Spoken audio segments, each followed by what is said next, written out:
We are talking today to Jed Cooney. Jed is the owner of the Bean and Leaf Cafe and the ice cream store on Bearskin Neck in Rockport. Hi, Jed. Hey, how are you today? We're okay. We're okay. And there have been a bunch of changes in Rockport these days.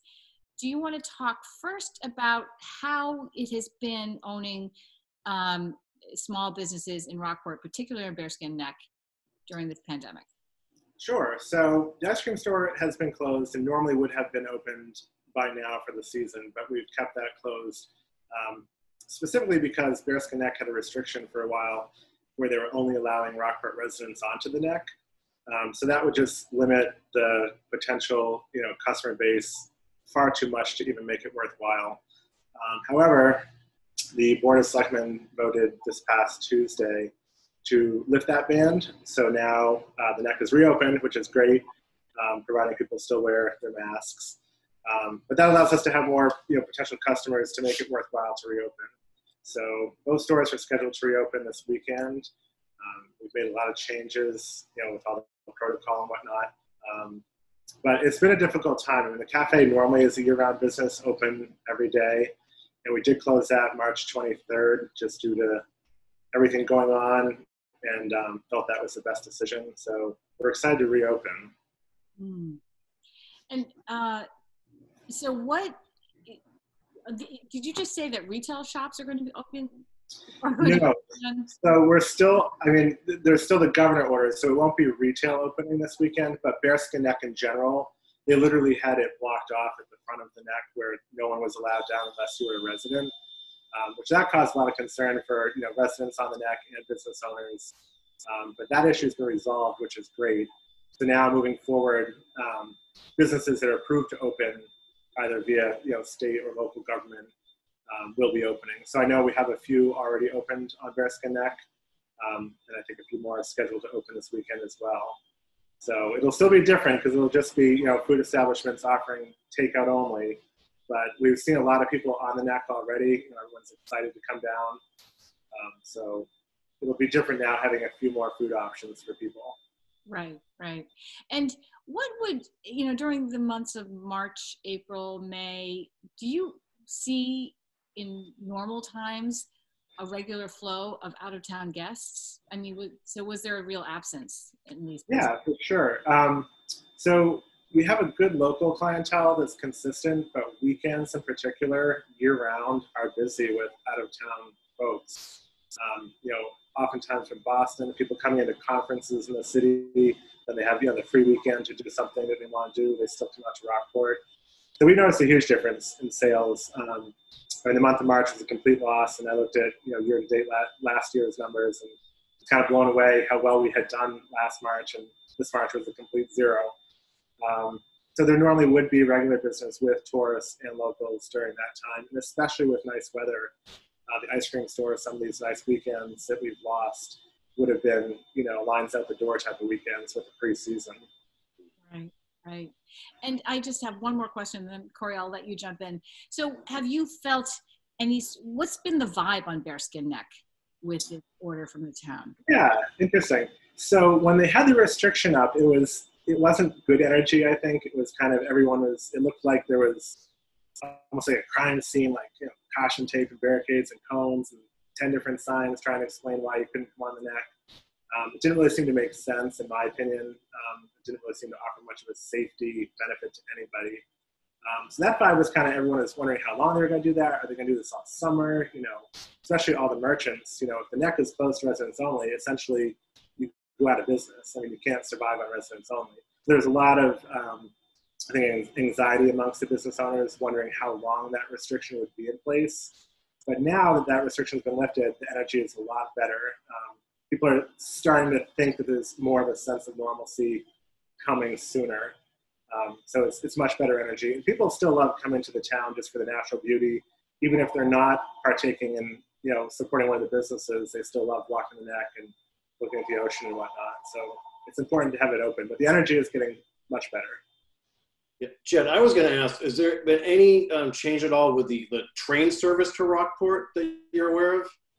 So I'm not totally aware of that. I know CADA had changed their schedule a bit because we have some employees from out of town neighboring towns, Gloucester, that do rely on public transportation at times for their work schedule. So I know that a few staff have reached out to me about limitation in what the kid is currently doing.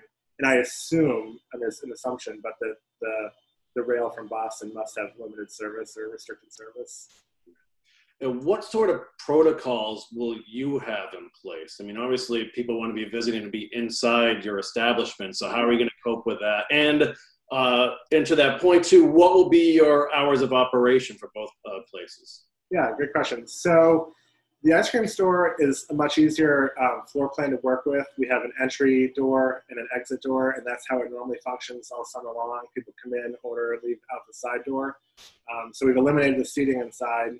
We've purchased our social distancing stickers for the floor to mark out the 6 feet. And we have plexiglass panels kind of sheltering, protecting, the customer from the employee.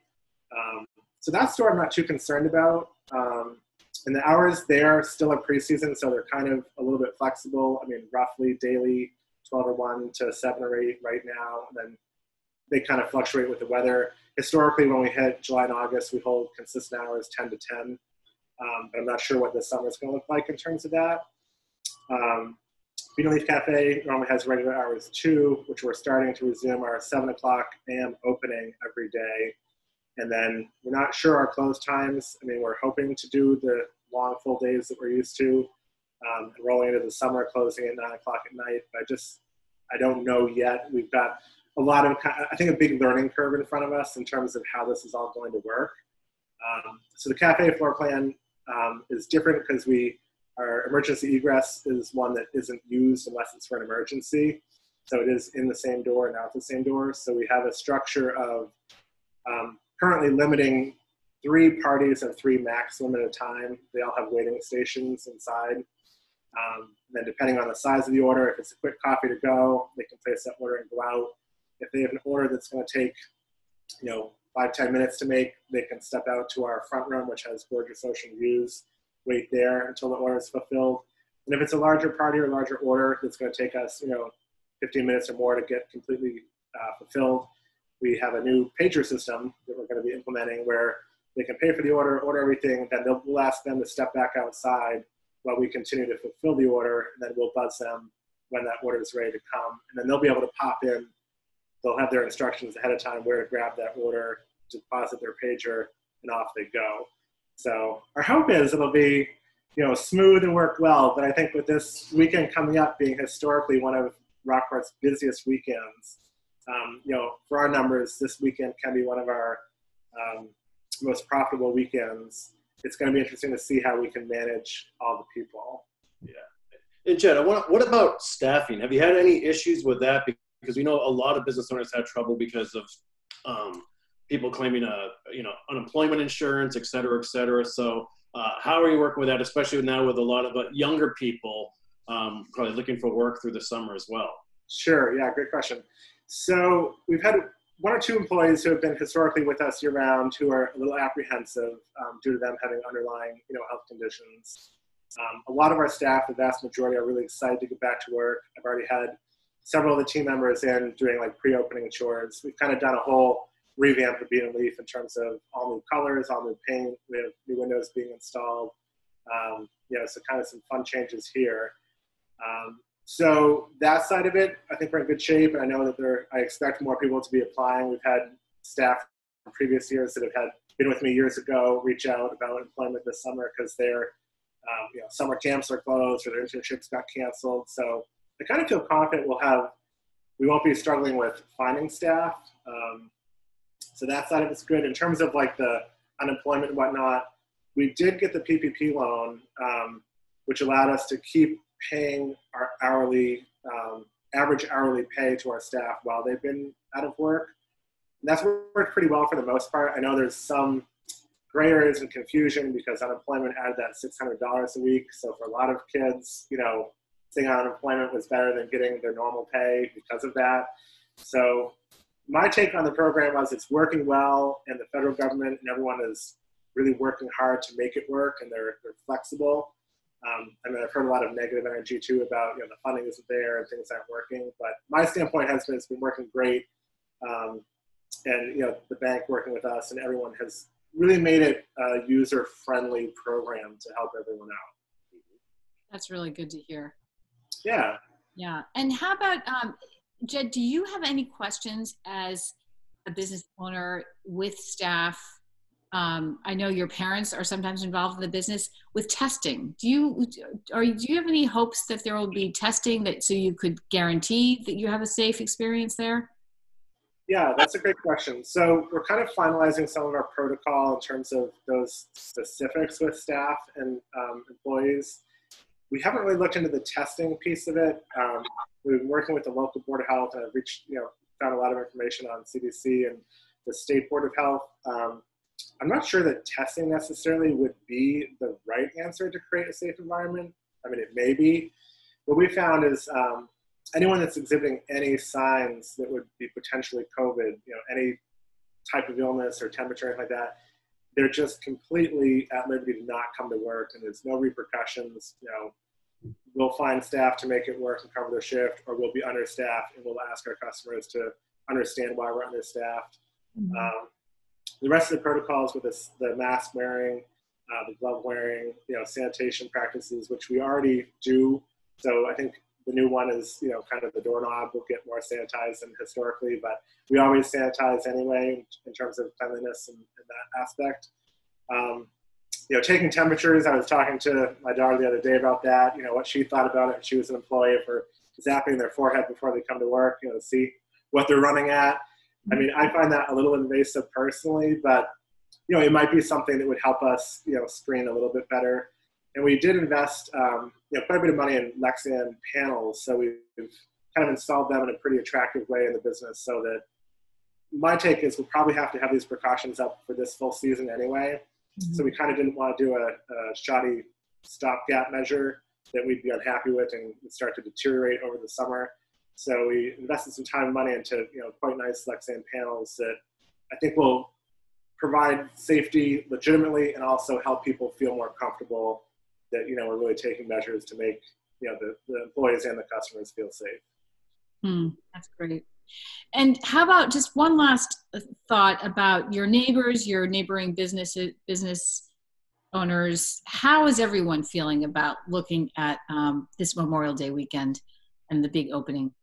Yeah, so I know some of the food establishments, we've all kind of chatted, and one of the benefits is we've kind of become closer as a community a little bit. Reaching out to other business owners in the similar industry and how's it working, what's going on. Some of them have remained open this whole duration. Some of them have reopened before we have. They're kind of giving me some leads on what to expect in terms of, numbers aren't going to be what you think and whatnot. But this weekend rolling up, like I was saying, it's historically one of the busiest weekends. And with the neck restriction just being lifted yesterday, it doesn't allow the neck businesses to have any type of learning curve prior to this big weekend. So we're a little bit concerned about that we wish we had an opening a couple of weeks ago, kind of a soft opening to feel it out and get the flow going. But we're literally going to open right into the thick of it. So, I mean, we can just do our best and prepare as much as we can. But I think that the energy would have been nice to have had a little bit more lead up time to work out the kinks before, we get potentially big groups in. I imagine, though, that the public is going to be much more forgivable during this period, too, and sensitive to and sympathetic to everything that the business owners have been going through. Yeah, correct. And that's my thought as well. I think you're going to have the odd, crab apple in the group. I mean, I was at the Ace Hardware, and, when they get busy, they don't know the exact number in the store, I don't think, but it gets too busy, so they start doing the one in, one out thing. And a lady was at, how many people are in the store? The person, I don't know. Well, what do you mean you don't know? You have an occupancy. And I kind of intervened and said, I think they've just determined it's getting a little congested there, so they're slowing it down. Everyone else, 15 people deep was fine, but you had the one bad apple that, peeled off in the car in a huff. So I'm sure we're going to have that. You have that anyway, even without COVID, the odd bad apple. But I think you're right. A lot of people, they understand what's going on. They understand it's currently takeout only. We're going to probably have a little bit of signage with, we appreciate your patience in advance type of thing. Yeah. And we always strive for great customer service, making the customer happy. So we'll continue to been over backwards in that regard. And I think you're right. I think a lot of people do understand what's going on, and they'll just be excited to see more options in Rockport, with all these restrictions. I think they're going to be so happy to have an ice cream cone that will be Disney works next door too, and it's funny, like with the door open and working on plumbing and all the projects to get the shop open for the season, people come in, some even literally walk right in and no, like we're not open yet. And that's almost every season, but specifically this season, people are really excited. So I guess on that note too, there's one kind of weird situation in Rockport is, I'm sure you're aware, the downtown or business zone masks are required at all times, regardless of social distancing. So the Board of Health meets tonight, and I'm going to try and again, share my thought on that I think we should really mirror the governor's order that you need the mask if you can't social distance, because it's going to be really hard to eat an ice cream in the business district with a mask on, or a hot dog, or drink a coffee. So I know that people will just remove them to do that, but I think people would feel better if they didn't feel they had to violate the rule just to eat their ice cream. If they felt that, yeah, it's busy, so we've got our cone, it's melting in the dish a little bit, but we're going to go to this bench where no one's around and enjoy it and feel that they can without violating a local, ordinance. So I don't think that one's going to pass this week, but we're hoping that we can get that one just to mirror the governor's orders that I think are quite reasonable. It really makes sense, particularly because you have that beautiful bench right along the ice cream store, and you have a wonderful places to sit that feel a little bit away from the main drag. Yeah, you get it right. And there are other beautiful places too. Like one of my thoughts was, with this restriction going on, to help the out-of-towners know where some of the secret spots are. If it's busy on the neck, here's a little map where you've got like 10 walking distance options. Go to the Headlands, go to Middle Wharf, White Wharf, Lumber Wharf. I mean, over by the motif, you can actually walk right out to the motif and sit out there on the granite. Little hidden spots that people don't know, and they all just throng up and down the neck. But if they got a little bit of guidance where there were some more open spaces, I think it would help them, enjoy the experience and better socially distance. That's a great idea. That's a really great idea. So I know they have a new reopening committee, and hopefully they're going to be working on those components to keep Rockport, tourist friendly and welcoming. I think that part of the concern with the neck being closed was we were really limiting, and putting out a negative image of we don't want anyone in town. And my thought is that, we can definitely enjoy people coming to town, welcome them in a safe way, and kind of balance the two. Right. Will those parking meters be working this weekend? You're asking a parking question in Rockport? My God. I'm not sure what they're doing. I know currently the end of Bearskin Neck has no parking except for takeout, quick 5-minute takeout spots. And I believe T Wharf is still residents only. I think the rest of town is fair game, and I think the kiosks are still not opened up yet. I think they still have the covers on.